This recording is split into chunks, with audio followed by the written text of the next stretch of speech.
সাদা তেল গরম করে তাতে কালো জিরে হিং ফোড়ন দিয়ে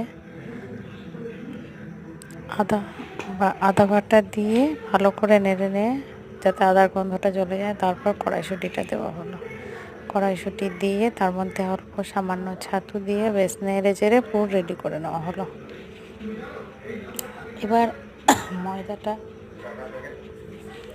এবার ময়দা মাখার পালা।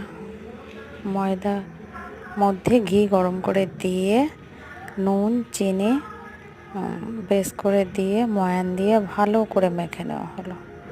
গরম জল দিয়ে ময়দা মেখে কিছুক্ষণ রেস্টে রাখা হলো তেল মাখিয়ে। তারপর তাতে পুর ভরে কচুরি রেডি, বেলে গরম তেলে সেঁকে নেওয়া হলো। এই হলো কড়াইশুঁটির কচুরি। আজকের